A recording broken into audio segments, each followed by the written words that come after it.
Yo, and welcome back to the Banter Boys podcast. My name is Sanji. With me is Sweetness McBossman. How are you doing, boy? Welcome. I'm doing great. Worked through some audio stuff. How are you doing? Yeah, we spent like nearly an hour doing audio setup stuff. Listen, I'm not anal. I'm just trying to give you guys, the best experience ever. That's Yeah. all it is. Oh no, you got to do that. Banter Boys for sure. So obviously your real name isn't Sweetness McBossman. That's how the Discord knows you. Yeah. But before we get started, I'll let you do a little intro yourself. Tell us who you are, where you're from, which club you support, and a little bit about what you do. Yeah, absolutely. Yeah, my name's Drew, but there's a lot of Andrews in the Discord group. So you're welcome to call me Sweetness if you want, or Drew. I'll answer to both. I'm from the United States. I'm from Colorado.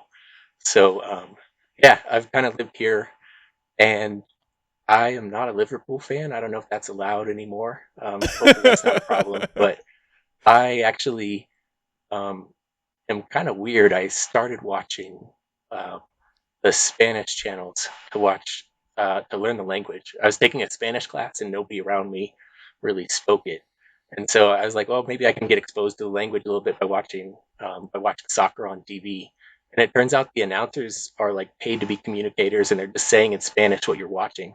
So I'm actually a Chivas fan. That's kind of weird. I like Ooh, that's really cool. Guadalajara Chivas in the Mexican League, but I don't have really a favorite EPL team yet. I think if I would ever went and saw one in person or something like that, that'd be maybe something that would convert me. But right now, I'm just mostly cheering for my Fantrax team.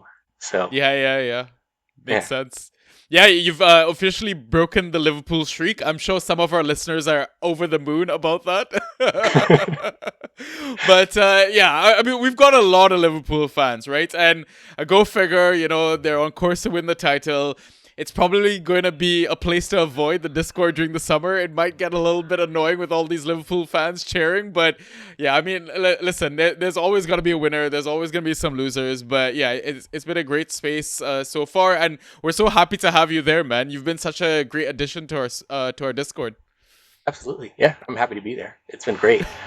I drafted what was probably the worst team in my first year of Fantrax, and I've just been like dropping people and adding new ones. And yeah, this Discord has helped me out for sure. Yeah. It's a great space for that, right? No judgments. You can come at any skill level, and everyone always has some input, be it good, bad, useless. And we're gonna find that out in the questions later as well. Just to kind of timestamp this as well, we're recording on the Tuesday evening while the Champions League games are going on at the moment. Aston Villa are currently winning 3-2 against PSG. Dortmund are winning 2-1 against Barcelona. I mean, obviously Aston Villa a bit important given the fact that they're one of the double game week teams for game week 33, and obviously we're going to unpack all of that a bit later. But I guess let me get all the boring social biz stuff out of the way first off. So welcome back to the Banter Boys podcast. We are Default Fantrax Pod. You've caught us on our free episode, and the reason why I say free is because we do have extra content that you can find on our Patreon for the low price of $1 a month. You're more than welcome to donate more if you want. But yeah, in terms of the free episode like today, we just got a standard format where we have two halves. In the first half, we do a bit of a data dump where we discuss the default scoring categories, and then we do a league update section. We catch up in our leagues, see what we're doing, any moves that we should be making as well, and then we take our halftime pint, and then after the break, we jump back in to answer questions that we get from our Discord, a lovely Discord community. And if you want to be part of that community, it's easy. All you gotta do is ask me for a link. That's it. It's free to join. And yeah, just come check out the space. It's not just about Fantrax. We chat about pets, food, vacations, like it's literally everything. But other than that, what I'll do is get Ross to do social plugs real quick. So Ross, please do that right here. Yeah, for sure. So you can message us on Twitter and Instagram. Our handles at BantaB. On Discord in the Draft PL channel, Banta Boys #6585. On Reddit, /Banta_boys. You can listen to us on Spotify, Apple Podcasts, Google Podcasts, SoundCloud, and YouTube, all under the name of Banta Boys. Okay, so hopefully you've listened to Ross. If you're listening to us on Spotify, if you don't mind going to our main page, giving us a 5-star rating, we truly appreciate it. We're trying to hit 100 5-star ratings before the end of the season. And if you've already rated us, please go grab your partner's phone or your kid's phone as well. And yeah, just give us the 5-star rating. And if you're listening to us on YouTube as well, same deal. If you're not already followed or subscribed to the channel, if you don't mind giving the video a thumbs up button, it would massively help us out with all the algorithms and all that jazz, just so people can discover us, spread the word, and just be part of the, I guess, the banter family, really. But that's all the boring biz out of the way. I don't know if there's anything else, Drew, do you want to touch on, or shall we dive straight in? No, let's get started. Ay, ay, ay, ay, ay. Fantasy with the Banta Boys. Okay, so starting with the data dump, we're going to be looking back at Game Week 32. And obviously, we're in the middle of Game Week 32 with one more game to go. The Crystal Palace Newcastle game. Newcastle, the home team, obviously. But, I mean, we've already gone through all the 20 teams for this game week. So it's almost like a single game week fixture that we're going to be discussing it as. So, yeah. In terms of key passes, the highest number recorded in Game Week 32 was 5 by Enzo Fernandez, Ben Johnson from Ipswich, João Pedro, and Pedro Neto, and then 4 key passes by El Canus, Andres Pereira, Madueke, Alex Moreno, and Cole Palmer. Thoughts? Sweetness? I'm going to call you Sweetness for the rest of the that sounds great. Yeah. I mean, I was looking at the stats for that Chelsea game, and it was like 70-30% possession. Yeah. So it seems to me like they were just, they just had the ball so much that like eventually there's going to be a key pass here. There's going to be a cross in that works. I don't know if you count on that in the future with the teams they play. I don't know if they're always playing Ipswich and if they're always going to be down 2 goals to a team that's like newly promoted. But yeah, it's a good week to have them. Yeah, it was definitely a great week to have them. I mean, especially if you had the likes of Pedro Neto. I think he scored nearly 24 ghost points. Yeah. So, like, he shows up a couple of times in our data dump. I think that's pretty much just like Ipswich trying to chase the game, get a result. Like, they're not fully down yet. But also, I think Chelsea put in like a 34 shots or attempts or something like that. And what's crazy is that like we're so off form. We're so shit at the moment. But yeah, I think it's just one of those situations where a big boy comes up against a smaller team. And yeah, I mean, Chelsea chasing Champions League spot as well. So I can't remember the last time I've seen this many Chelsea players on like the key pass segment of our data dump. It's crazy. Yeah, it's intense. Yeah. Do you expect them to kind of have this going forward at all, or is this is probably the high amount that they're ever going to get? But are they still playable in normal weeks?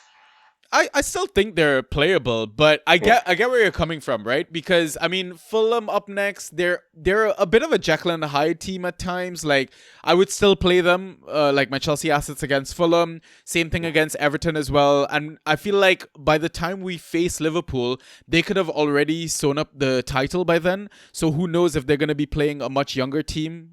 Newcastle away could be probably a tough fixture because Newcastle is also going for Champions League spots. Manchester United, that's an easy fixture for everyone at the moment. And then last up is Nottingham Forest, which can also be a tricky fixture if they're still trying to get their Champions League spot. So I'd say maybe 2 of the next, what is it, like 6 remaining games of the season for us would probably be the tough ones. Okay. Yeah. That sounds about right. So other than that, like other names like João Pedro is on this list, shouldn't come as too much of a surprise given they played Leicester. Ipswich's Ben Johnson was a bit of a surprise, but then at the same time, I mean, Chelsea aren't defensively sound. I feel like we are a team that can be easily got at as well. Brighton, I guess, allowed El Canus to get a lot of key passes. I mean, Leicester finally broke their duck of not scoring in like 8 games in a row or something crazy like that. Andres Pereira got a lot of key passes as well. I'm assuming he got those from like set pieces and corners and stuff like that. And then I guess the bit of a surprising one was was Alex Moreno popping up on this list. Coming in for the injured Ola Aina. Obviously, this was his first game because he couldn't play against Villa, the team that he's on loan from, parent club rules and all that sort of jazz. But yeah, I don't know what to make of the Alex Moreno one. Yeah. No, I haven't seen too much of him either, so that might be something we could keep our eyes on going forward. Yeah. I mean, if Aina's still out for the next while, I would say then Alex Moreno is definitely a punt that you want, a pick that you want, especially if Nottingham Forest are going to keep clean sheets. Like, I think Sells still has the most clean sheets in the league so far as well, and I don't see that slowing down anytime soon. In terms of like their fixture on outlook, it's pretty good, right? Spurs away, Brentford at home, Crystal Palace away, Leicester at home, West Ham away, Chelsea at home. Like, there's still some clean sheets in that run, I think. Absolutely, for sure. Yeah. Anything else you want to pick out from this list? For key passes, no. I think we No? we got it mostly. Yeah. Okay, let's look at shots and how many on target then. So the highest number of shots recorded was 6 by a few players here. Adingra had 2 of them on target. KDB with 2 of his 6 on target. Cole Palmer with 1 of his 6 on target. Danny Welbeck with 2 of his 6 on target. And then 5 shots attempted by 2 more players, Chelsea players. Jackson had 0 of his 5 on target, and Pedro Neto had 2 of his 5 on target. Thoughts, Sweetness? Yeah, I'm probably one of the biggest doubters for KDB in all the Discord. I drafted him in the first round, and he hasn't put this up for weeks. So It's great to see him start and then to actually see him perform too.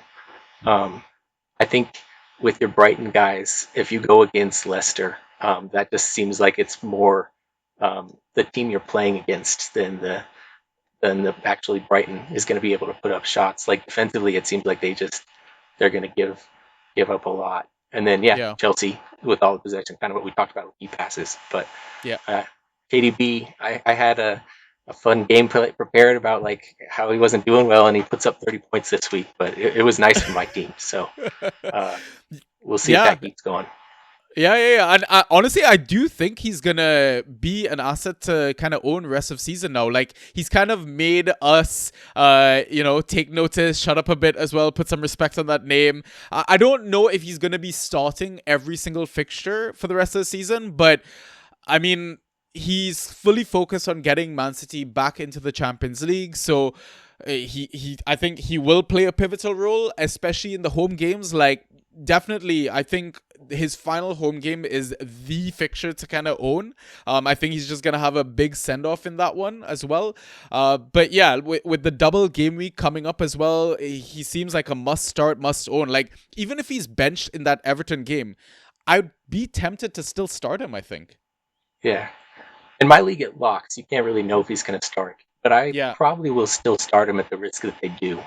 Coming off that, I think you got to take that for one. I watched him against Liverpool. I watched him in a few other games where he didn't look like he was the same. And so it's nice that he has like a little spark here where you can kind of see him clicking with the team. Yeah. It's kind of shocking though. Like, I thought he would have really turned it on in that Manchester United fixture and not the Crystal Palace one, given how defensively solid Crystal Palace are. I mean, they were missing their captain Guehi, but yeah, it was weird. Like, it felt like night and day because he was so bad in that Manchester United fixture, but then looked fantastic against Crystal Palace. I don't know what to make of it. I mean, on top of that, like, he played nearly 90 minutes in both games as well. Yeah. So that makes me think he'll probably rotate out a little bit, but I'll bet you get one of those games. And if we can get 30 points for one of those, I'll take it. Yeah, definitely, right? I mean, let's say he starts the Everton game, comes off the bench for the Villa, you still take that, right? I mean, you got to navigate the blank game week in 34, but then he comes back to home Wolves, away to Southampton, home Bournemouth, and then away to Fulham. It's a tasty run. Oh, yeah. Give me Marmouche, please. Good time to be a KDB owner, I'm not going to lie. Yeah, absolutely. Next category is accurate crosses into the box. So the highest number is 9 by Pedro Neto. And then second highest, just because I wanted to show how ridiculous Pedro Neto was, the second highest number was 3 by Adingra, Harrison, and Martinelli. Thoughts, Sweetness? 9 crosses without an actual assist is a lot. I was looking at his expected assists too. I was going through advanced stats and it was like less than 1. So Yeah. it seems like he was kind of crossing in, and then I guess they didn't expect it to cross very much.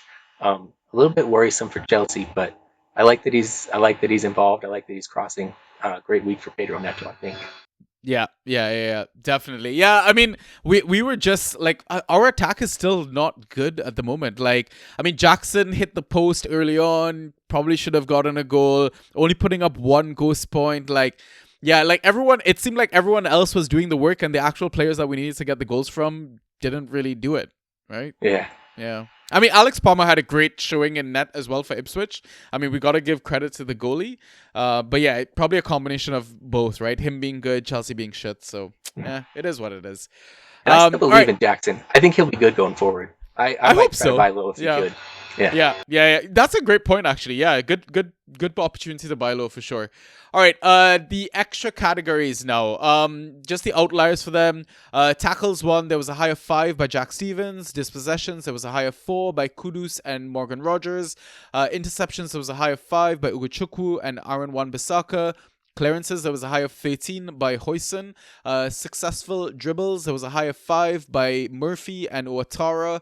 Aerials, there was a high of 9 by Branthwaite and Byrne. And then block shots, there was a high of 3 by Kayuste, Kilman, and Norgard. Thoughts, Sweetness? Yeah, I mean, I was able to watch most of that Newcastle game, and they had a mass in there. He looked like a baby, and him trying to grow, like him trying to guard Dan Burn or Char, like he was just so small. Yeah, I'm not surprised by all those aerials won. yeah, If you're playing like young kids up against the team, I would expect good points there. And yeah, it's nice for Hoyson too. 13 is crazy. He yeah. That doesn't get you a ton of ghost points, but it gets you some. Yeah. And we saw like Senesi had started with him as well. I think Senesi had a poor game, came off the half for Zabarni. So I want to say now Hoyson is like absolutely safe. I know I've gotten a lot of shit for it in the Discord from Vath himself, but yeah, I guess I'm no longer a doubter in that sense. Yeah, agreed. I would keep Hoyson if I could. He's been great ever since. Yeah, So yeah. No surprise to see Kudus here. He's always in and amongst the successful dribbles or the dispossessions. But yeah, other than that, I think the rest of the names fairly standard or expected. Nothing too surprising. So I think what we'll do now is go on to our next segment, which is the league updates. All right. So, given that you are our guest, Sweetness, I'll let you go first. Tell us how Game Week 32 is going for you so far. absolutely. Game week 32 was great. I'm in one league. There's a bunch of mostly dads from our church that started up a Fantrax league, and I love fantasy sports. I actually do more American fantasy sports. Like I know uh, basketball, I know football. I've done fantasy baseball in the past, and a little bit of hockey too. So I was like, oh, I'll try this. Um, this league is just kind of like a bunch of people learning the game and kind of figuring out how this works, including myself. But this week, I played against the commissioner, and Ah, at the draft, I was going to a baseball game and I came back and I couldn't make it in person to the draft. So I log in and I'm like, oh, sweet, I got the number one pick. And then I guess the commissioner reshuffled them around. They had yeah. somebody drop ping pong balls out of there. I went from 1 to 11. And so Oh, I thought damn. I was going to pick Holland because he just Yeah, gets so much like news and like, I think he'd be fun to have on your team. yeah. But commissioner kind of overturned me. So every time we play in our league, I got a little chip on my shoulder. I got to beat him.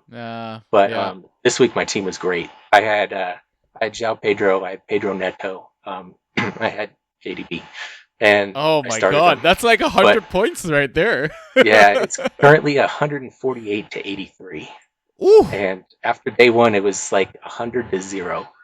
So I'm I'm not really worried about jinxing myself. My team was great. I mean, even like Murphy played well. Rogers didn't kill me. Hoyson, like we said. A lot of the players had really very positive matchups this week. So Yeah. um, even if the Crystal Palace gives up more goals, I don't think it's going to get me a 50-point difference. Yeah. I would say like the thing that I keep having is I can't find a good goalkeeper.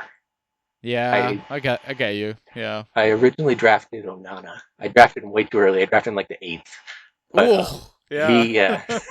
he he's been kind of struggling. I finally dropped him, and then he kind of picked it up. I've Yeah. shuffled between. I had Kepa for a little while. I had Martinez for a little while, but it seems like the saves never come. And I had Henderson on a double game week this week, and he did get me -1. But Yeah. um, yeah, this week that's not going to kill me. But going forward, I do have matchups. I'm currently in second place, and I'm Ooh, playing okay. Yeah. the number 3 team who's tied with me. I just have a points differential, and then the number Yeah. 1 team after this. And the number 1 team is so dominant. I think he's subscribed to the TDS Insider. He's definitely Right. getting some good information, but his team is great. I'm not sure if I'm gonna win those, but this week coming up next in my league is really where I'm gonna I'll either probably fall to third, or maybe I can make a run at first if I get some help from some other teams. Yeah. I mean, listen, fantasy football is very unpredictable, right? I thought I was safe in one league, and now I'm like on a 4-loss streak at the moment. The craziest things can happen at this point of the season as well. Like, there's a lot of unpredictability, I would say, in matchups and stuff like that. Like, you think some teams are on the beach, some teams are playing for something, but yeah, we saw some real wild swings in results and outputs of points and stuff like that. So I think you just gotta believe and try and go for that first place spot at this Yeah, point in time. Yeah. yeah, that's the plan. And like I totally get what you mean about like the Henderson goalkeeper option as well, because I've got him in one of my leagues, and yeah, I was equally frustrated as well. I didn't really Hmm. foresee Crystal Palace conceding 5 goals, I want to say. So I would probably wait and see how this Newcastle game plays out tomorrow, and then maybe assess from there, because that's one of the things with goalkeepers as well, is like it's very hard to like constantly chop and change them and time their hauls. Sometimes you just gotta pick one and just leave it there and hope for the best. And with the back-to-back double game weeks for Crystal Palace, I totally get wanting to go Henderson. That's the reason I went for him as well, right? So I'd say assess it one game for now, and then see who's available on your waivers. And I'd only probably be switching to another double game week option, right? And in terms of like double game week options that are probably around for you at the moment, it would be like maybe a Martinez, maybe an Ederson, or a Ortega Moreno if Edison is injured as well. Other than that, I feel like the David Raya is probably gone already in your league, and I mean you have Henderson as well, right? And it's only Yeah. the 4 teams that are doubling, so it might just be a watch and see how things kind of unfold. And the team I'm going against is stacked with Crystal Palace. Yeah, He has Munoz, he has Eze. So I yeah, think I have to stick with him at least for the next week and just see yeah. how it goes. Yeah, exactly. Yeah. Did you make any waiver picks or FA moves in your league actually? A little bit, yeah. I did. I dropped Spence for. I picked up Connor Bradley. So I Jed love that Spence. I move. didn't like his schedule. Yeah, Connor Bradley. At least I get to play Leicester. yeah. And yeah, waiver picks. I did pick up uh, Muniz for Raul Jimenez, which is a little Nice. sad. I Yeah, think I think I was reading your articles back in the day with the you know week 5. You recommended to pick up Raul Jimenez, and I've had him ever since, and he's been yeah. delightful. He's just been like just great. He gets the penalty shots. He's good. But Yeah. yeah, I'm taking a roll on letting him go. I'm not sure he'll be as successful. Like I don't know what Fulham's really playing for right now, where they need to Yeah. play like they're Yeah. veterans, and doesn't matter if they're mid-table high or net low. I don't suspect they're going to keep playing Raul Jimenez as much, and I'm Yeah. okay taking a shot and seeing if Muniz will help. Yeah, that makes sense. Like, and the thing is with your league being like a lineup lock league as well, like it's harder for you to take risks with assets that are probably going to get rotated, right? Because on any given day, you don't know whether it's Raul starting, whether it's Muniz starting, and maybe you just give that headache to someone else. And it's like you said, right? What exactly is Fulham really playing for in that sense? So there might be a better forward or more nailed forward out there for you, or a different asset in a totally different position that has a double game week as well. Absolutely, that's kind of what I'm thinking too. So hopefully Yeah. that works out. And I have Trent Alexander-Arnold right now. Yeah. Trent's been great, but I Yeah. kind of wonder if I could trade him to someone too. I don't really need him as much at the end of the season. Yeah. I'm coming to the part of the schedule where there's like certain teams that have kind of tuned out a little bit, and it's at the end of the season they're kind of checked out. So I'm not really sure I need Trent for like week 35 or 36, where maybe I can get something in the next 2 weeks that really matter. Yeah. We'll see. I always bug the league for trades. I love trading, and I get turned down a lot. But I'm like, hey, trade me, and Yeah. we'll see if anyone bites on Trent. Yeah, the Trent trade is a pretty good option. The only reason I'd keep Trent as well is if he's actually heading off to Real Madrid. It's similar to KDB. If they're gonna do like a big home game thing for him, and that's probably when I'd want to own him. Right? I know he's injured out at the moment, but I don't think the injury is that significant, and he should be back before the end of the season. But again, I totally get wanting to trade him out now. And who knows? Maybe you can get an okayish forward, and then you can finally let go of that Muniz Raul situation altogether, right? Yeah, and Raul was my fourth man. Like I have Pedro Neto, I have Mbuemo, I have João Pedro. So like Okay. I don't necessarily need anyone at forward where I feel like I could take a risk and see what happens there. Yeah, or go for a midfielder on the occasion that KDB is rested or something like that, and you get like early news leaks or something like that, so you can set that before your league actually locks up for the game week. For sure. Yeah. Awesome. So now I think we'll move on to my league updates. We'll start with IGL as always. Unfortunately, I'm losing at the moment 92 to 98. I've only got Richards left. My opponent has Mitchell, Joelinton, and Mateta. So right now, I'm looking at possibly my fourth loss in a row in IGL, which really sucks because both second and third are winning their games at the moment. And assuming that they win, they'll then be 9 points behind me with 3 games to go. So like, if I lose all in a row, I'm gambling or banking on winning my league by points for. I can't tell you how much I'm like losing my shit these days at the moment. Like I literally need one win, and for some reason the universe is fighting me. I don't. Was this Subatomic Squash that did it? No. That's the other league. That's the other league. That's the other league. Yeah. We'll get to that one. But yeah, this is just IGL. I don't know what's happened. Like, you know what? I came up against the Ryan Ait-Nouri 30-point haul, and that definitely did not help. Like, that fixture alone had such a massive swing for me because I had Bellegarde, who came off injured early in the match, like, which is super unlucky because Wolves scored 4 goals as well.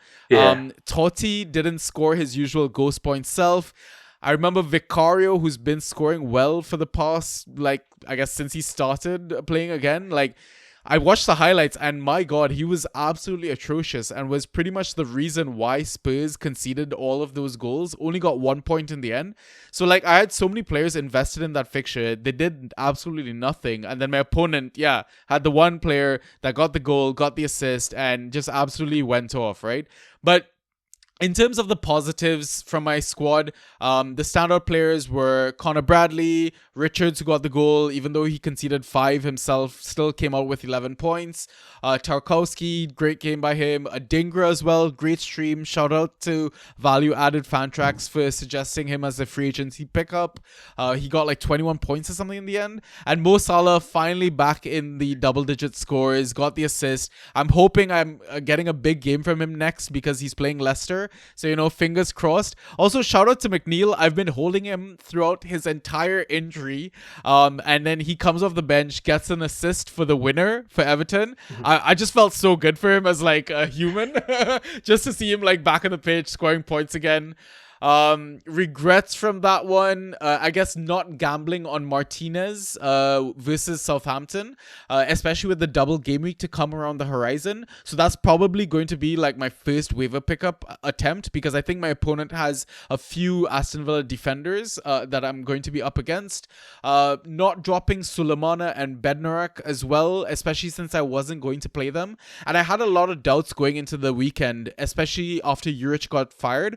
Like Sulemana Solomano was one of his main men, always playing 90 minutes, but then he got subbed off early around the 60th minute.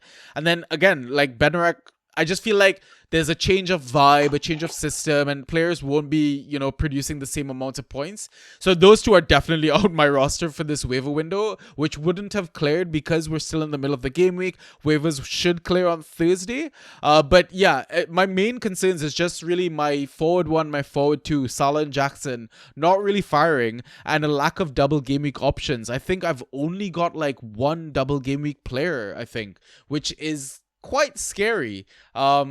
But yeah, we'll see how to navigate it. Do you have any questions about my roster or my game week for IGL? No, I mean, I feel good about McNeil. I watched that game. That was one of the ones that we could see here in the USA.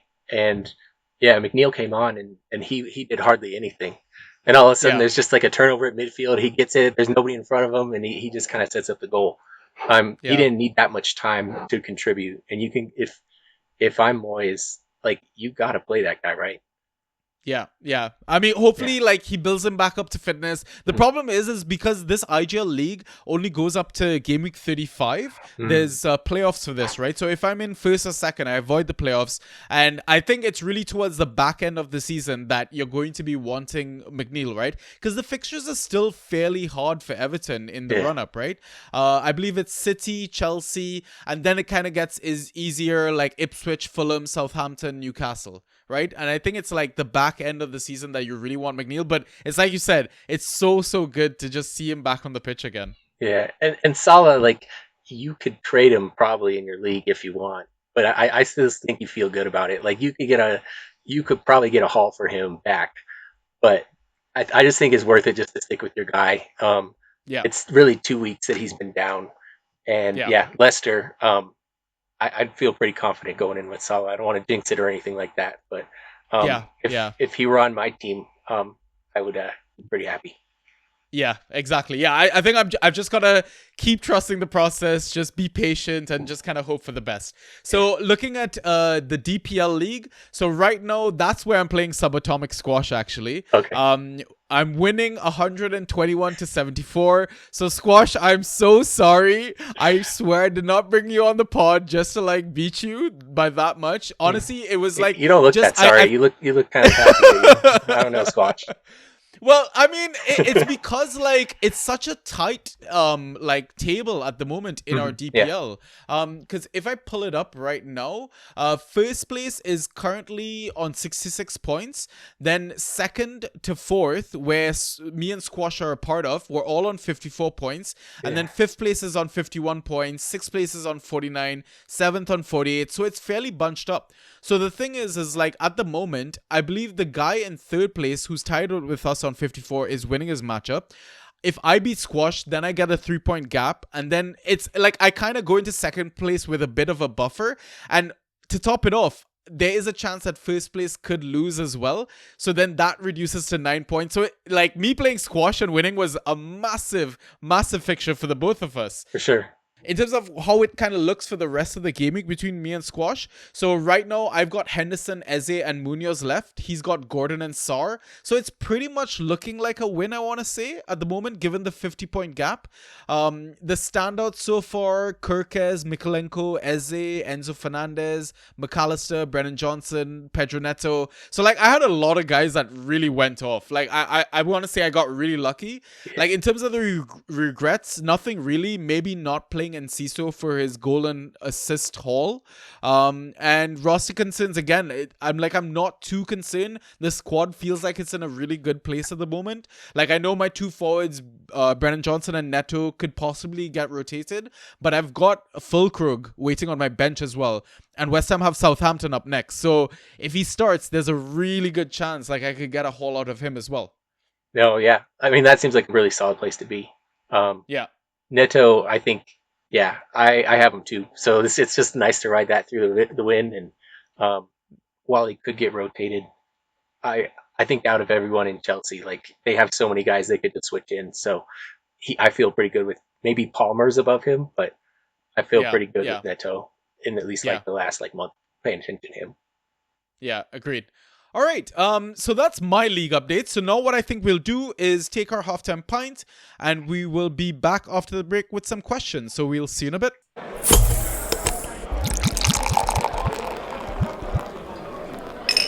And we are back. So we didn't quite pour out halftime pints. We did pour ourselves out some juice, though. There you go. That's what I got over here. So no pint for me what kind today. of juice are you having, anyways? Just orange juice. It's nothing special. It's Nice. just a little bit of orange juice. So yeah. So it's like a virgin screwdriver. There you go. Let's call Yep. it that. That's exactly right. All right. So we've got some questions from our lovely Discord community, and it's a bit weird because Sweetness, since you've joined the Discord, you've been a regular contributor for the questions. Oh yeah. And so it must be a little odd being on the other side of this, eh? Yeah, I was a little worried. I was like, oh man, I asked some questions for people. I wonder if they're gonna try to stump me back or ask anything I don't know. But yeah, no, it wasn't anything too crazy out of left field, so it's not bad. No, not at all. All right, let's jump straight into them then. So first up, we've got a Senior Golazo. So this is a question that I think we had from our last recording, but we had to kind of push to this one. So his question is, which players are you targeting as must-have for next year's squads and why? Yeah, absolutely. For me, I have only drafted once, and I didn't prepare at all for it. So I just kind of like went with the basic rankings and then clicked on like points per game. That didn't work out. I think in the future, I love drafts. Like drafting is my favorite. Like if it's like the NFL draft or the NBA draft here, like I have a suit I wear, I dress up for it. It's great. I love drafting. So I'm gonna like to prepare for this. When I draft other teams, what I do in other fantasy sports, I think it's kind of gonna apply to Fantrax also. But I do a bunch of mock drafts and I kind of get a feeling of who's gonna go where. I don't necessarily have like a must-have guy where it's like, oh, I need this guy, because it just doesn't work out for me a lot of the time. Like I plan and I prepare for it, and I'm like, oh, it'd be nice to get that guy, but I just kind of want to be flexible. I want to know like, hey, I could pick this guy that's gonna be here, and like there's players I'd like to have. Like if I could get Holland or Mbuemo again or Cole Palmer in the first round, like a young forward Saka would be fun. Like just someone like that's like the talisman of a top 5 team. I'd love to see that. But when I draft, I don't especially focus and target on like one person. I'd like to have like a group of people where it's like, oh, okay, like these mids are about the same. I can expect to get these around round 5, round 6. And that's kind of how I tend to map it out. So I'll do a ton of mock drafts leading up to it this year. Now that I kind of know what's going on, I'll just kind of see like, okay, what happens if I pick early? What happens if I pick late? Like, where does this person fall? But yeah, I forgot you joined our Discord mid-season as well, because usually at the start of the season, well, preseason as well, we run a ton of mock drafts. So you're going to have a great time next season. Yeah. I mock draft against the computer by myself, so yeah, I'll even more enjoy it. You're going to be mock drafting with the banter community. So yeah, trust me, you're going to get a ton of practice for next season. Yeah. So why don't we do a fun thing then? Let me change the question up a little bit. And why don't you give me like your top 2 names from each of the clubs for next season? How about we do like quick fire? Yeah. Okay. I mean, we could go a little bit, but yeah, go ahead. Yeah. Absolutely. Liverpool. Yeah. I mean, if Salah's there, I'm going to take him. But yeah, I think overall, when looking at Liverpool, I haven't really studied for this, but if I could get maybe some of their defense, like Van Dijk seems nice. Yeah. I won't mind like a Luis Diaz, although it's a bit concerning, like the rotation with Gakpo on the left as well. That's going to be a bit of a tricky one. I'm going to wait on the forwards just to see how that ties out, because that's been kind of up in the air this year. I might just kind of wait until whoever falls last. Yeah. What about you? Who do you like from Liverpool? Well, I mean, Salah's a no-brainer, right? I like Virg as a shout because, I mean, he's captain. He's going to play every game as well. But I think in the earlier rounds, unless it's like a Trent, but he's no longer going to be in the league. He's going to Real Madrid and stuff like that. Yeah. I'd probably go for like another attacking player, right? Like a Luis Diaz, or unless Liverpool sign a number 9 as well, then I might take a punt on that, right? Yeah, 100%. Yeah. What about Arsenal? Yeah, Arsenal. I mean, like, if I can get Saka, I'll do that. Yeah. I'm never doing Gabriel Jesus again. He did me wrong this year. Same. But no, same. It does seem like Havertz. Like it seems like he's kind of set himself apart. I think Yeah, they're going to get yeah, another forward from talking with Arsenal fans, so I kind of might want to see who they sign. But yeah. That's a great point. Yeah, yeah, right now I don't especially like the Arsenal defense. I think they got drafted kind of early and they didn't really perform as well. Um, yeah, I'd kind of stay yeah, away from them, and I'll do mock drafts and I'll kind of see. But I still like Odegaard for the bounce back season too.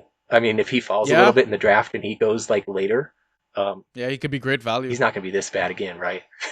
Yeah, you wouldn't think so. Yeah, I mean, the thing is, I do think he missed his partner in crime, Saka. Right? I think that hurt him Mhm. the most. They seem good together. Yeah, Yeah.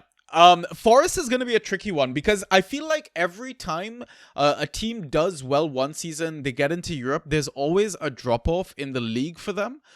So like as much as people want to go for the likes of Chris Wood, I don't know, for some reason I just avoid the assets from the teams that promote for Europe. yeah. I think I've seen that with like a little bit of Aston Villa this year, where like Yeah, people that you expect are going to exactly. be good. Like I have, yeah, like I have Morgan Rogers on my team, and he's definitely Yeah, not the same when he's playing in Europe versus like, oh, he gets yeah, a little bit of rest, where it's like, oh, hey, he got 20 points because he rested a little bit. Oh, he got yeah, 2 because he played. So yeah, I'm not targeting Forest, especially if I can. Although Nico Williams is great, he's been very fun for my team. yeah. So I He's like been him, really, but really I'm fun. probably not going Yeah. to reach for him if I can. Yeah, yeah, same. And I think like Newcastle is the next on my list. I think same thing as well. Like when they were in the Champions League a couple of seasons ago, their assets were pretty unreliable, I want to say, in the Premier League. And if they're going to be back in Europe again, I don't know if I'm going to stretch towards getting their players. I don't know. I feel like I might avoid it. Yeah. I mean, Gordon looks like I've seen a little bit of Newcastle, and Gordon looks like the real deal to me. He's just Yeah. when they had Hall and Gordon on the left over there, just kind of running the offense, it looked Yeah. like that's what they want. If there's Yeah. someone from that team that I had to draft, it's probably one of those two. But Yeah. who knows if Hall comes back and is healthy, and Livermento looks kind of fast all of a sudden too. So Yeah. maybe Yeah. I would go later rounds, maybe if they fall, but I'm not targeting Newcastle necessarily. Is Isak going to be Yeah. there next Yeah. season? Do you think? Who knows, right? Yeah, There's a lot of talk about him possibly going, but I feel like he might stay. I don't know. He's won a trophy with the club as well. Like, yeah, I don't. I feel like Newcastle will do everything in their power to try and keep him. yeah, he's so good. Yeah, yeah, He's so he's good. so I'd good. keep him too. Yeah, yeah. Man City. Yeah, I'd love to get Holland. Yeah, I'm not going too much with the mids anymore. I learned that lesson the hard way. yeah, Um, yeah. yeah, if I could get, yeah, I mean, it's mostly just, isn't it? Uh, let's see, probably Marmouche. Holland and Marmouche. Yeah. Savio maybe. Like my only concern with players like Savio and Doku is they just rotate so much as Yeah. well. Oh, I like Doku. I forgot about him. Yeah, I'd take him next year. Every time I watch, he looks like he gets makes stuff happen, and he's Yeah, young too. yeah. He dribbles a lot. That's his thing. Yeah, he could be better. I think I could see him making a jump where he's actually like a good contributor. I wouldn't mind Yeah, taking him. yeah, But yeah, they fair. rotate so much that yeah, no offense, Pep, but Yeah. I'm not going for you. We talked about Chelsea already, like Palmer, Nico Jackson, Pedro Neto. I think the usual suspects. Mhm. Oh, actually, one that I'd be very excited to get back onto my rosters is Enzo Fernandez.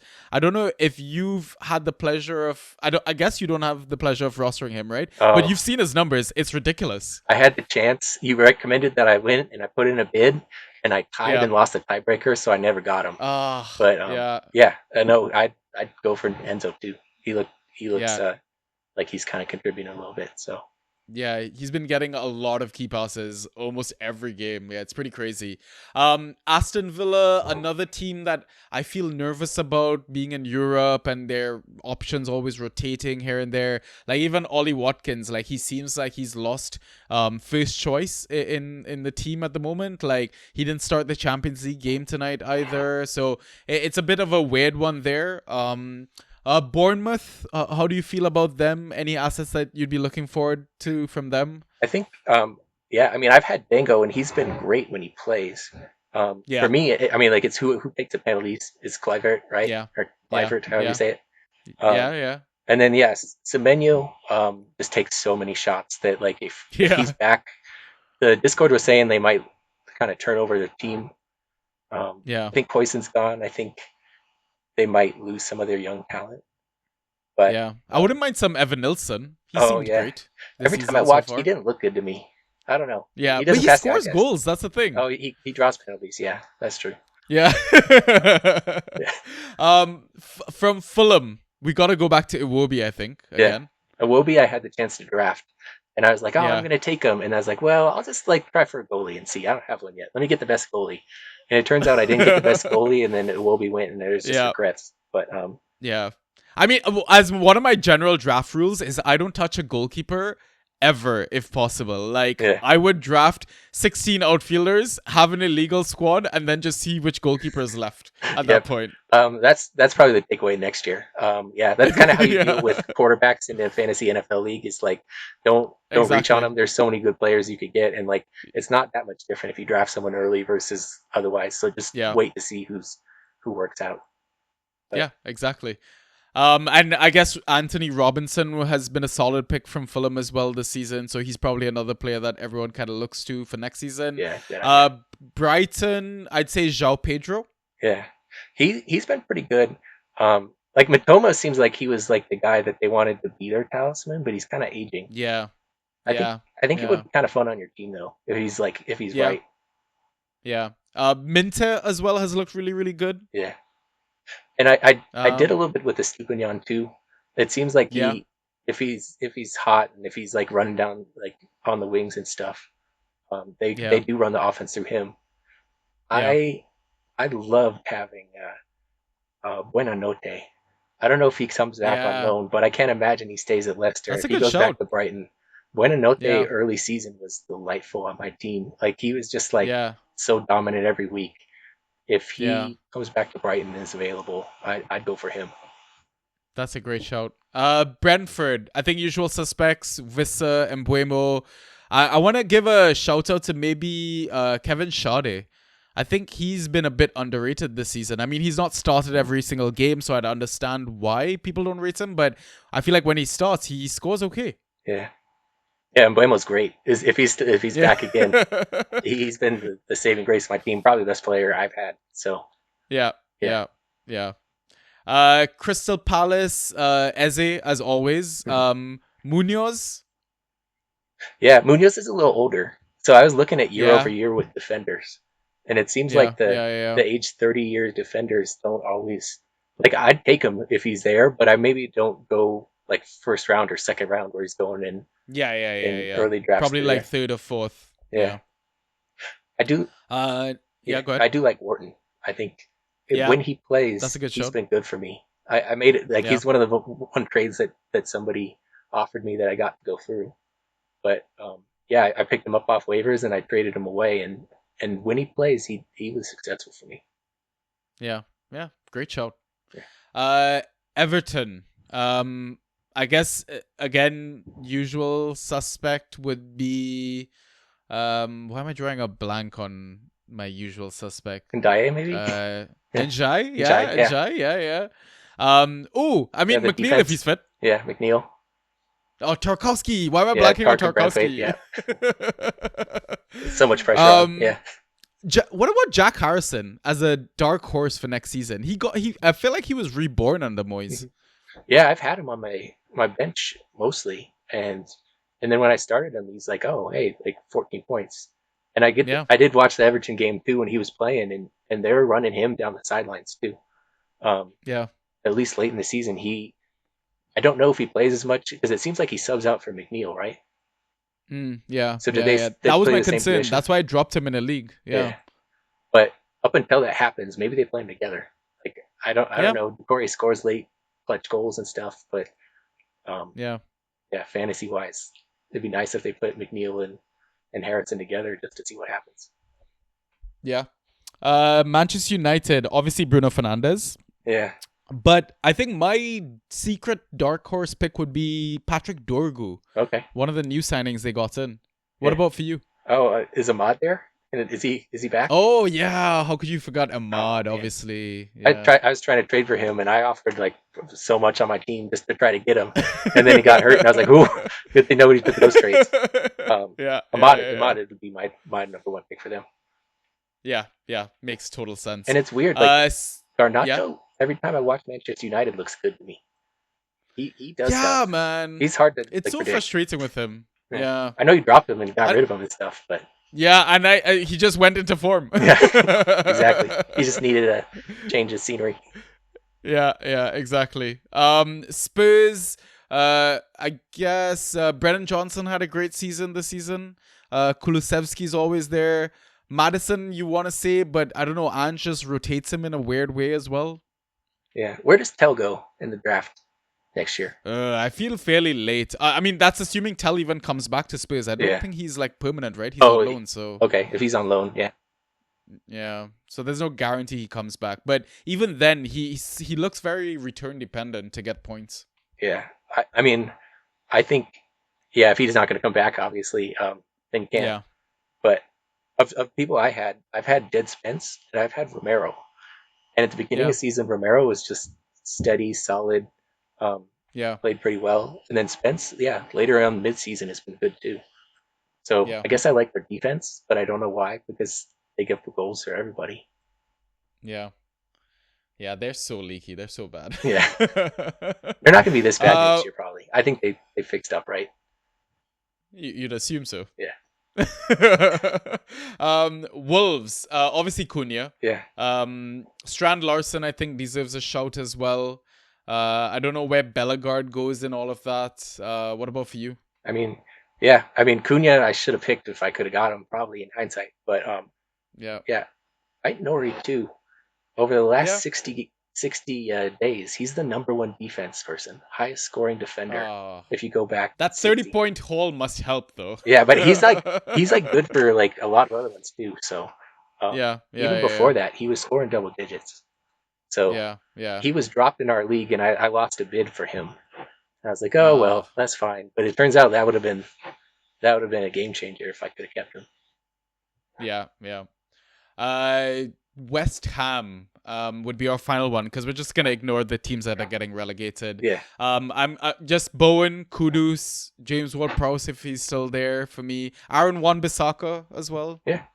Probably Bowen for me.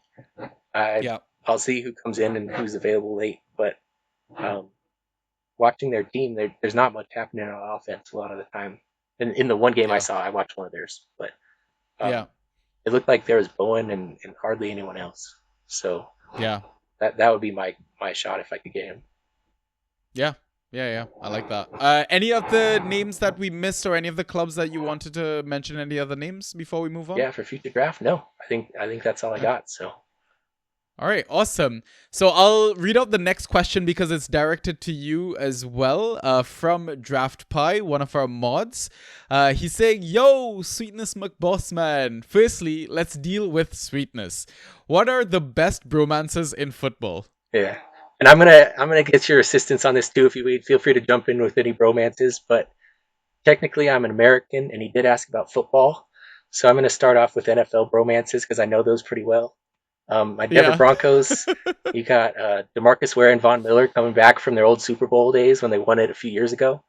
Great bromance, great players. Yeah. Bo Nix and Sean Payton, our quarterback. I don't know if you know anything about these football people, so feel free to just let it go Not by, at all. and we'll talk about APL.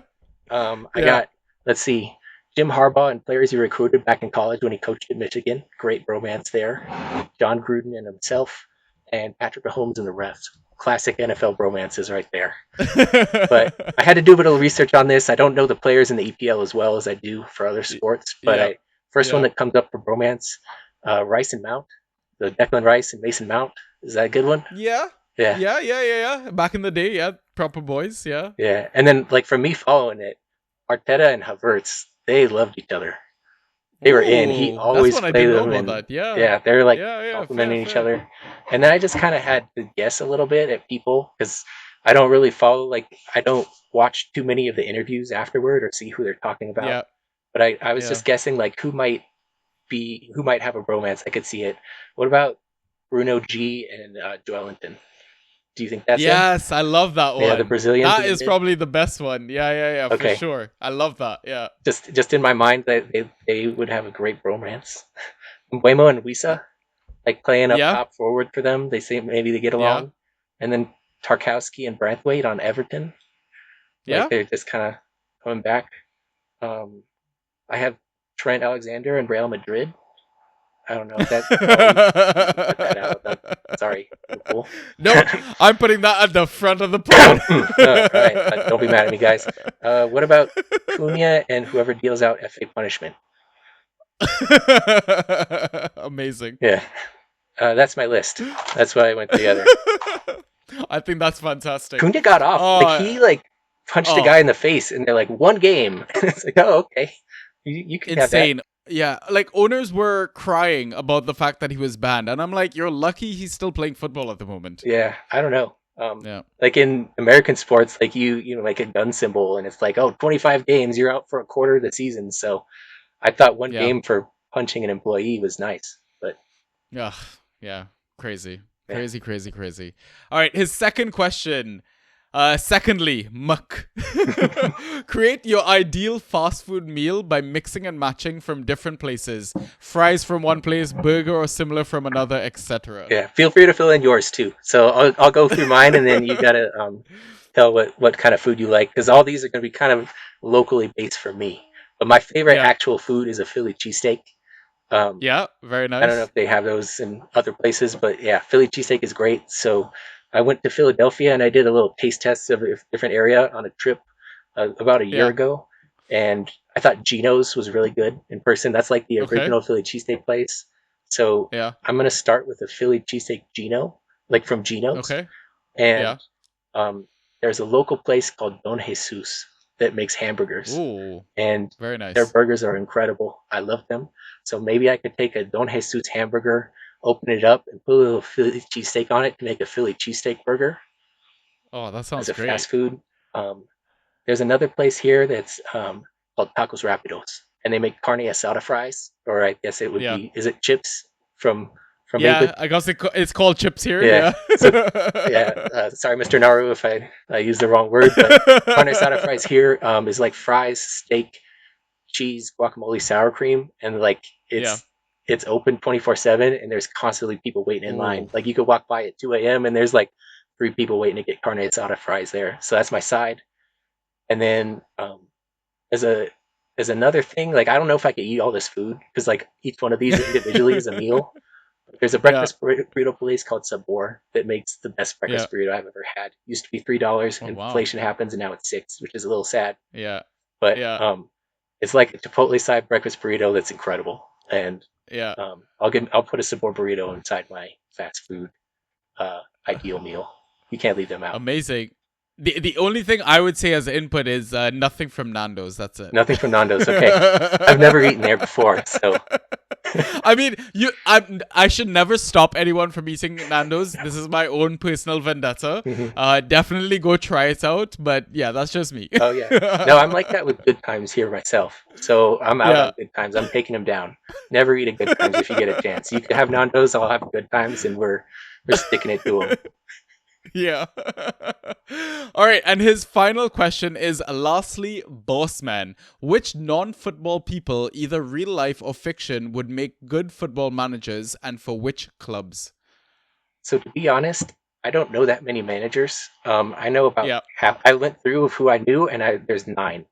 So I know teams and like fantasy players a little bit, but as far as managers go, like I don't know who manages Newcastle. I don't, like unless they're like in the Discord, I'm not 100% aware. But I started with Liverpool, and if I were to give managers to them, there is I started with Nick Fury.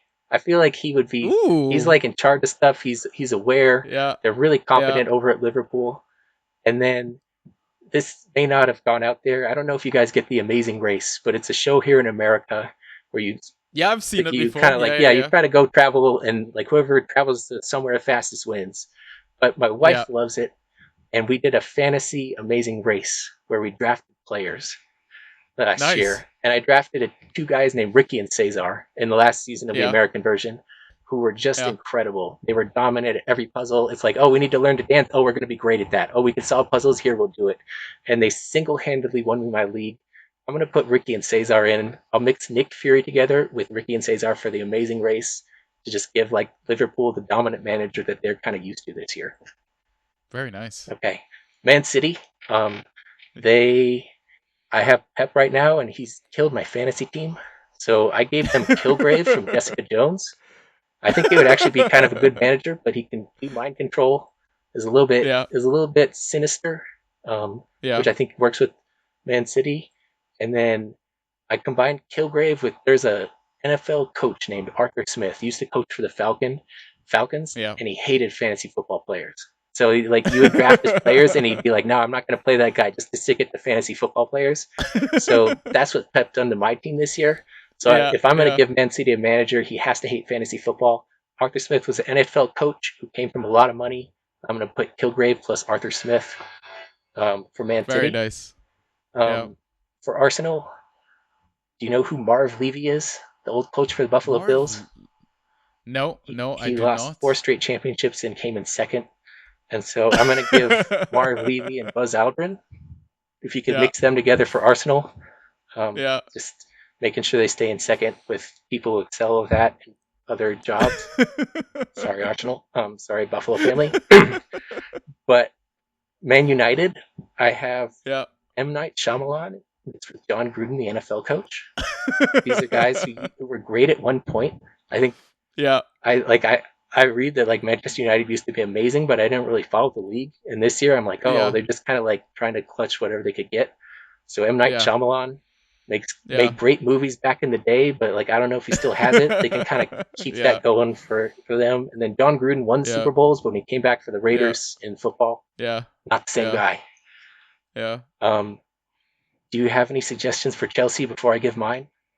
Who would do like ideally as a manager? It could be. You know what? I would say the Chelsea manager could be Ditto the Pokemon because it could transform into literally anything. That's whatever you need. That's basically what I'm. That's basically how a managerial situation goes. It could be anyone. Oh, nice. Okay, yeah, Ditto the Pokemon would be great. Just a little cute over there. Have you ever seen Big Hero 6? Yes, I have. Okay. Yeah. I gave you guys Fred, where he has lots of money, but he doesn't always accomplish like what you want. He's still kind of competent, and he does pretty well.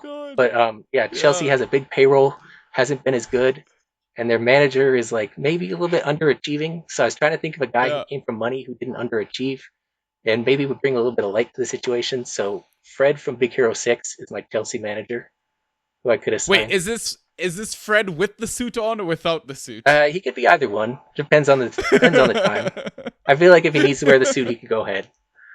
Yeah. If it's like, okay, this is a big game, I need to intimidate. We're going against Man City. You got Kilgrave on the other end. Let's wear the suit. Amazing. I love that. Aston Villa, they're actually like really confident, and I think they're like Emery really like seems to know what he's doing. So I gave them Peyton Manning, the NFL quarterback, who's just smart and knows everything, and was great here when he was in Denver. And very cool. Amy Santiago from Brooklyn Nine-Nine, also Yeah. very competent. If you could stir them together, get the perfect Aston Villa manager of just like competent, runs well, does great. Very nice. Very nice. Everton, Moyes comes back. He takes a team that's like on the bottom, that's losing, that's maybe going to be relegated, and I gave them Li Shang from Mulan. He kind of took like a bunch of soldiers who weren't always like in the best shape, and like kind of brought them up and made them better. That seems to be what Moyes has done. Like they've kind of went from a almost relegation team to just doing great. And then also Coach Prime, Deion Sanders here at CU. I'm a CU fan. Our football team was terrible. Deion Sanders comes in and like just brings us into like almost making a playoff. And so I give Everton a combination of Coach Prime, Deion Sanders, with Li Shang from Mulan. Very cool. Leicester is so sad for me. Like I had Buenanote and he was delightful in fantasy and was just winning me the week, like 20-point games after 20-point games.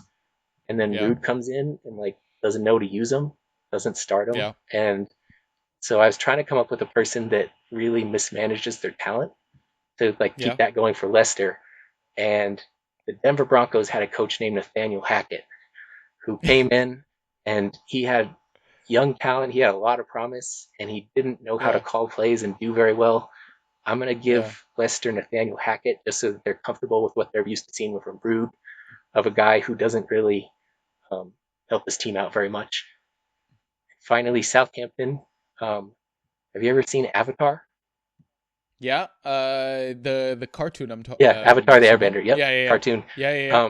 They get the Cabbage Merchant, who like everyone just kind Yeah. of runs over. Like the main characters runs him over, and then he's frustrated. Very nice. I love the amount of thought that you put into this question, by the way. Yeah, Truly amazing. I made a list. Yeah, so Draft I Pipe love wrote me a that. good question. I gotta give him a good answer. Absolutely love that. All right. Do you want to take our next question then from Just29? Yeah, absolutely. Yeah, he asked, who's the EPL manager that's getting fired next? Angie, Moresca, or an Anaran look like favorites? I think Amram's probably going to be safe. I feel like Manchester United will probably just give him a genuine start at next season. Yeah. I think it's really a coin flip between Ange and Beresca. I feel like they might stick out with Ange just given how many injuries they've had and, you know, how haphazard their season has been. So I'm probably going to have to give it to Maresca because Chelsea's just known for chopping and changing their manager almost every season. Yeah.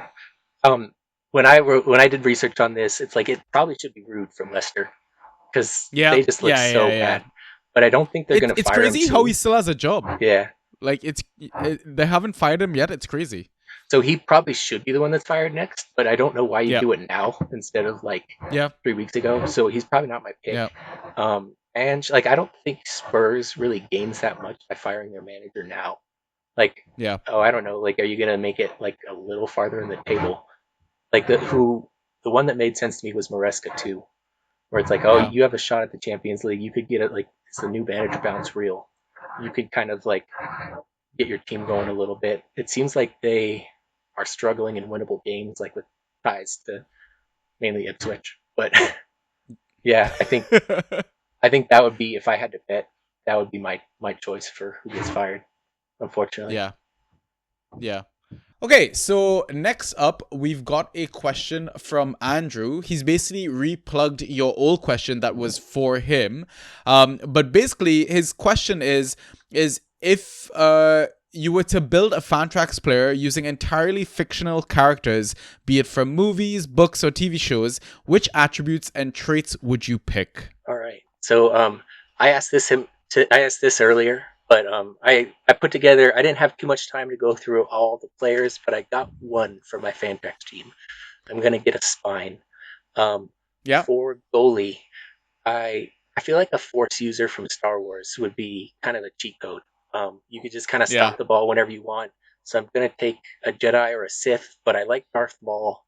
I'm going to put him in my goalie. He's athletic, he's young, he kind of jumps around, he moves maybe a little bit better than Vader. So he's going to be my goalkeeper, Darth Maul in the back. On defense, I'm taking Nightcrawler from X-Men.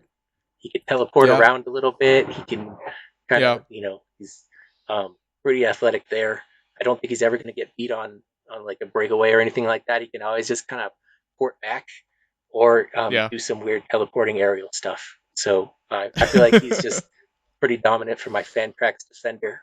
For midfield, I love Jackie Chan. I want Jackie Chan on my Fantrax team. Please give me Jackie Chan somewhere. So I'm going to go Lee from Rush Hour series. If I could get like maybe like he's a cop. He's like kind of jumping around. He's going to get me some aerials probably. Maybe some fantastic like maybe like a bicycle kick or kicks right there. But give me Jackie Chan, Lee from Rush Hour is my midfield.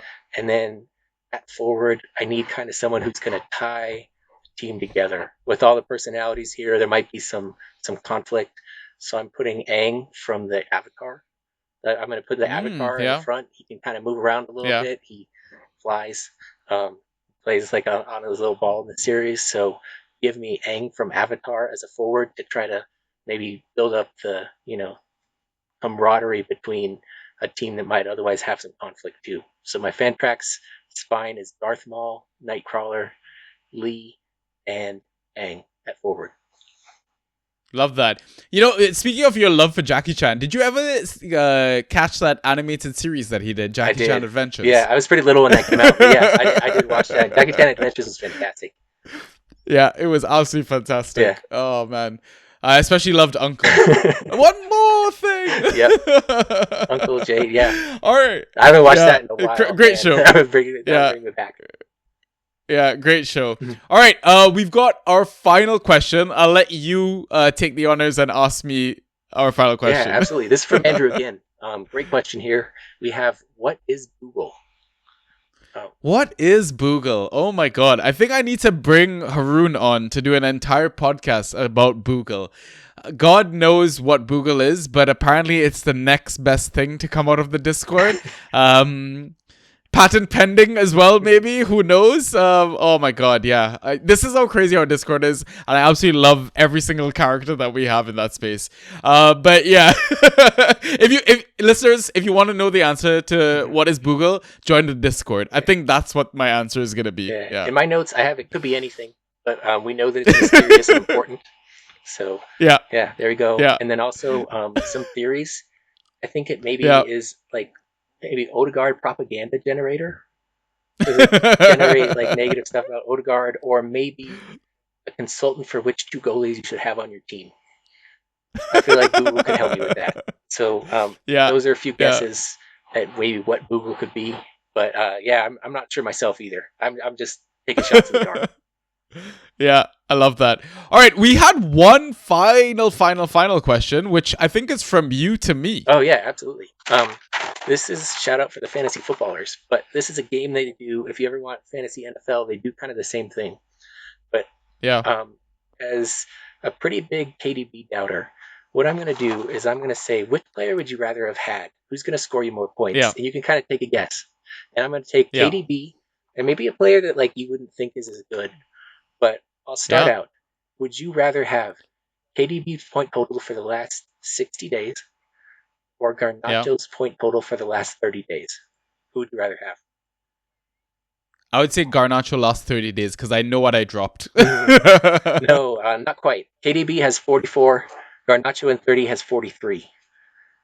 Ooh, so they're right there together. Okay. Though. So yeah. Okay. Garnacho is like 60-some points. But the thing is like you're looking at the total. I am looking at the total. But what if you look at it like game by game? Oh, yeah. Like in terms of who's gonna help you win your game week. I feel like Garnacho possibly might have helped my squad overall. Absolutely. But if you look at like a total points, KDB, I'm not surprised. KDB had like, when I was planning this out, I was waiting and KDB had like 12. And then he put up 30 last week in the game. So this would have been a lot more obscure players that I could have found that scored 12 points in the last 60 days. But yeah, you probably are going like lose, and then like you win this week. But and if you have a league where the lineup doesn't lock, that doesn't kill you. But in my league where it does lock, makes me sad.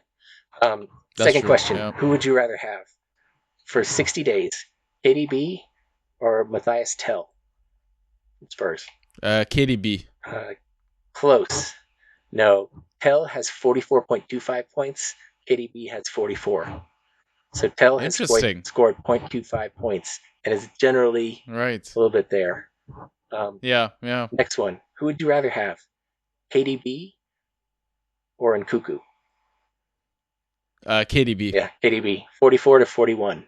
So 3-point difference if you would have just had Nkuku for the same amount of time. Next one, KDB or Christian Romero from Spurs. KDB. And it's 60 days, but actually he's been playing since March 9th, so not even 60 days. So it's like maybe 30 days of Romero. I go KDB. KDB. Christian Romero actually has 0.25 points more than KDB over the last 60 days. Oh, wow. Yeah. Okay. Last one, KDB, and feel free to guess along, by the way, listeners, if you're playing. KDB or Casemiro? Who would you rather have? 60 days of each. Oh, I feel like Casemiro might have edged it, so I go Casemiro. Casemiro, yep. 44.75 points versus 44. So KDB over 60 days has been the equivalent of Matthias Tell, Casemiro, and Nkuku, 30 days of Garnacho, and 30 days of Romero. That's horrible. Yeah, that's my KDB doubter pitch for the day. Yeah, I mean, listen, we're hoping for the best for the rest of the season, and hopefully, maybe he gets you to that first place spot. You never Oh, know. if he wins, then I'll take back every mean thing I said about him on the podcast. I don't know. He's been rough for me. Yeah, he's definitely tested your patience. I need him to prove me wrong coming up here. Yeah, let's hope for the best. Yeah. All right, listeners, those are the questions, and that is the pod. Sweetness, it was an absolute pleasure having you on the pod, mate. Like I said, as always, you are a breath of fresh air in our Discord. It's such a pleasure to have you as part of our family and our community. Do you have any final things you want to say? Any final pieces of advice you want to add before we sign off? No, the pleasure's all mine. Thanks for having me on here. I like listening to your podcasts every week, and hopefully I didn't embarrass myself too much on here. So. No, man, you did a smashing job. I thoroughly enjoyed it, especially some of your questions. They were well researched and well thought out. I truly appreciate the effort.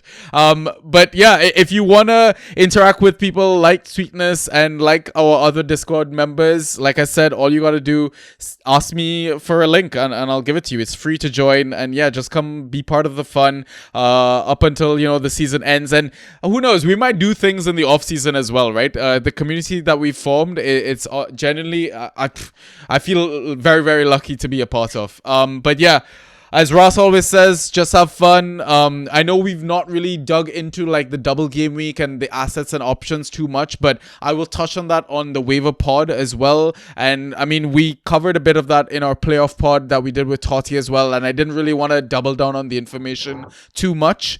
Plus, there's still the Champions League second tie to go for Arsenal as well. So maybe, we get some surprise assets that could emerge as waiver pick options. And like I said, keep a lookout for the waiver pod. That'll be on our Patreon. And yeah, until next time, listeners, peace.